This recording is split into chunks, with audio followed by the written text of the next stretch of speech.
beauties, welcome to my channel HI Beauty by Yulia.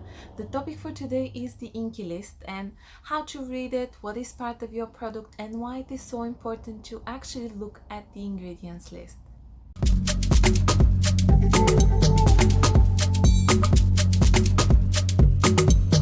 INCI stands for International Nomenclature of Cosmetic Ingredients, and this was created in 1970s and it became mandatory nomenclature in 1999.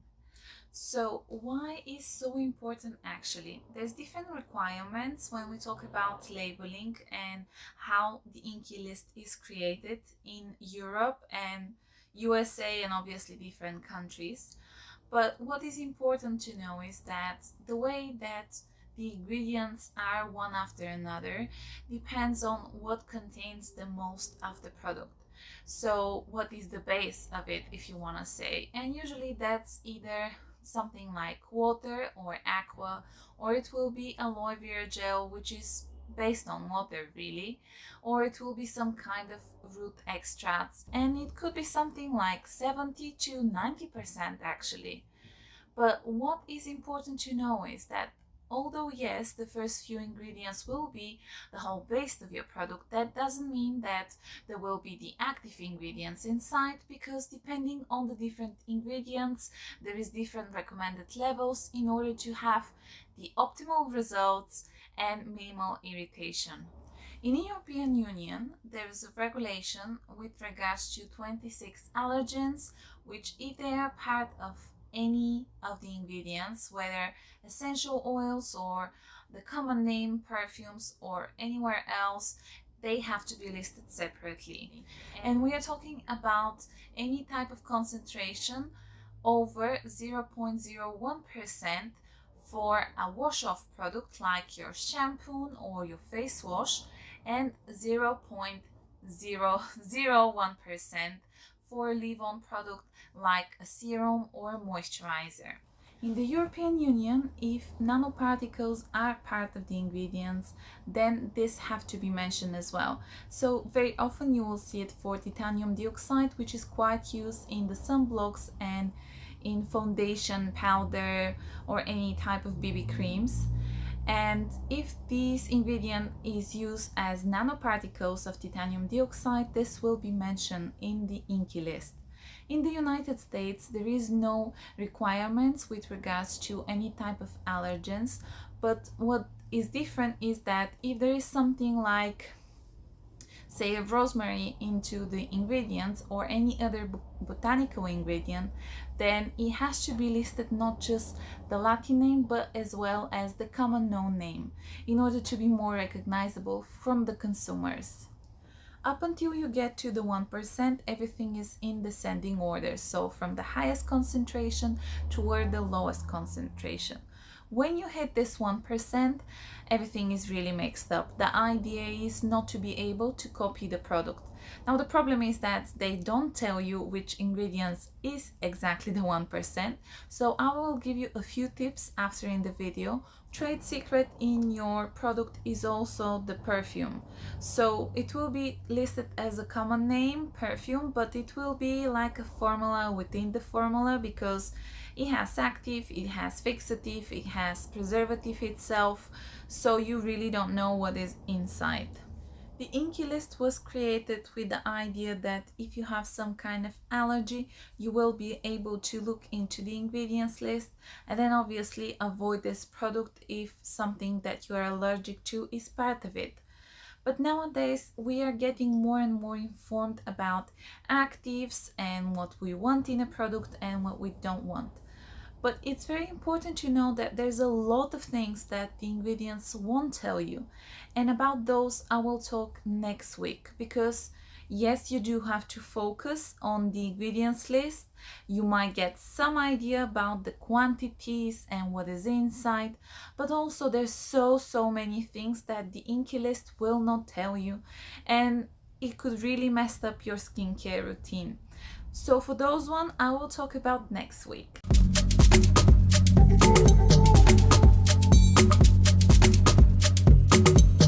The most common trick to check where is the 1% is to use ingredient which is called phenoxyethanol, and that's a preservative.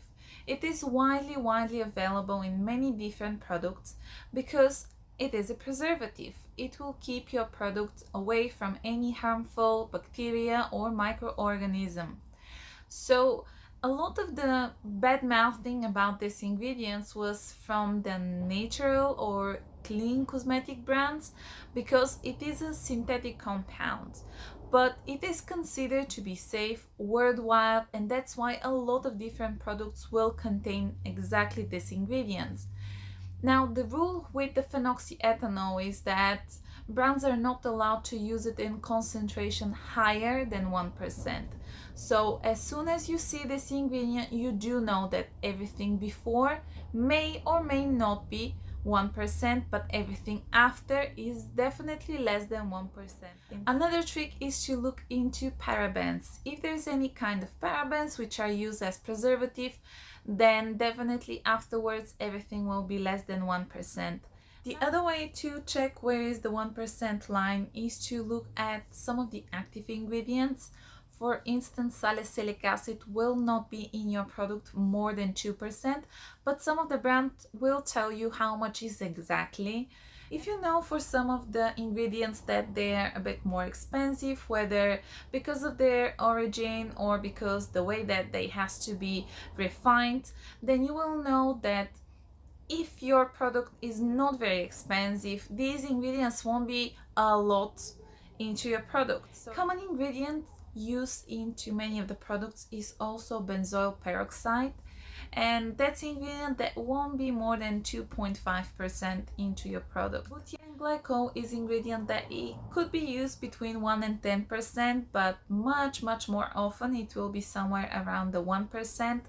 Also, xanthan gum, it's ingredient which is a thickener. It's very jelly strong type of ingredient, so it's used anywhere between 0.1% to 0.01% because otherwise the texture will be very unpleasant and thick. Sodium hydroxide is another ingredient that is usually around 1% because it is used to balance the pH levels.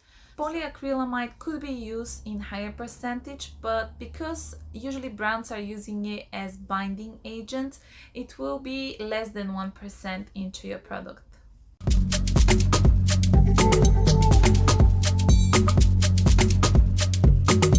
Looking into the ingredients list, it's full of unknowns, whether because chemistry is not your thing or because the botanical ingredients are on Latin. You just can't get it. I also use different type of decoders, so you can check in Paula's Choice. They will give you the sources behind their claims.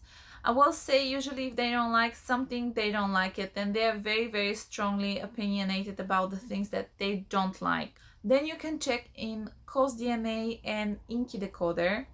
In one you can find, actually you can just type the product and you will get the ingredients list. The other one you can just copy and paste the ingredients list.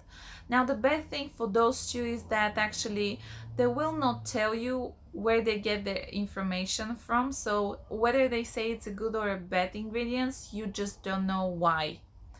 Then you do have the European Commission check, you can see over here, and the US government as well have some type of database about some of the ingredients. So very often people will tell you to check into EWG for the source. I don't think so. I don't think that that's a very good resource, to be honest with you, because for instance they can get some kind of funding in order to say that this particular product is good, and in the same time if you look at the separate ingredients one by one, actually they will tell you that they are bad. So, as I said, making a product is a very complex job. Usually there's different types of ingredients which could be part of your product. So you do have your actives or active ingredients, and they could be for many different reasons into your product. So say something like alpha hydroxy acid, beta hydroxy acids and polyhydroxy acids will be your exfoliating ingredients. You can get something like retinol or stem cells, which could be your anti-aging ingredients. Hyaluronic acid could be hydrating. Ceramides and niacinamide could be soothing ingredients. Vitamin C, azelaic acid could be for pigmentation and uneven skin tone. So you see, depending on what the purpose is of the product, you get different type of active ingredients, and they do have different preferred concentration. Now, if your product is a cleanser or a shampoo, you will need some kind of surfactants, and these are the ingredients that will bind with the dirt or the dirt cells, and then it will be easily removed or washed off with water from the surface of the skin, but they do not affect deeper layer of the skin. Your product very likely will contain some kind of emulsifier, and these are the products that hold together oil and water, which usually just don't stay mixed. And there's different type of emulsifiers, whether it's oil in water or water in oil.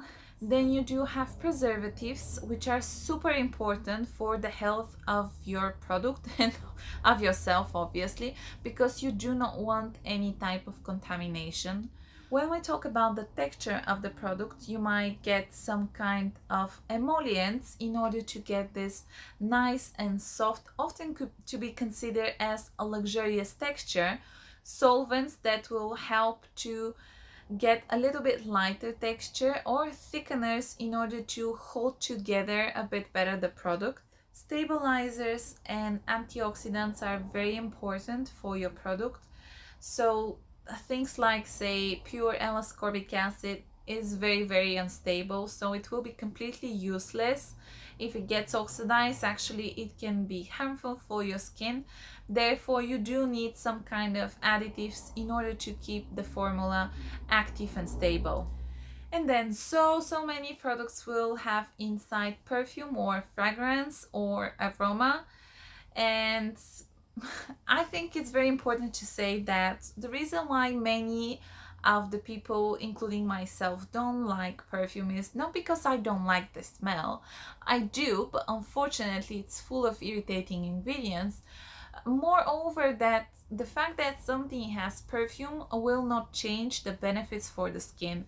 So yes, while some of the ingredients might be quite useless from point of view of the skin, they are pleasing from point of view of marketing because they are luxurious, or you like the smell, you like the color, you like this type of texture. But indeed, you do need different type of stabilizers, you need pH balancing, you need preservatives, whether or not you like it.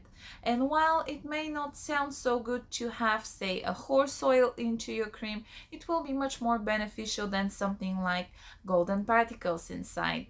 Let's face it, the delivery system is super important because some brands will spend a lot of money to make sure that some of their active ingredients is, I don't know, capsulated, so then they penetrate deep into the skin and they peel like a cabbage. So you go, one layer is gone into this layer of the skin, and then the next layer of this type of sphere will go into another, and that's the whole point of very slow release and different depth of the skin of active ingredients, and therefore makes it much more beneficial and much more likely not to cause any kind of irritation. And you will not get this one from the INCI List. So don't forget that it is important to know what you apply, but there's so many other things that you have to look for. So stay tuned for the video for the next week. Subscribe to my channel. Please like and share the videos.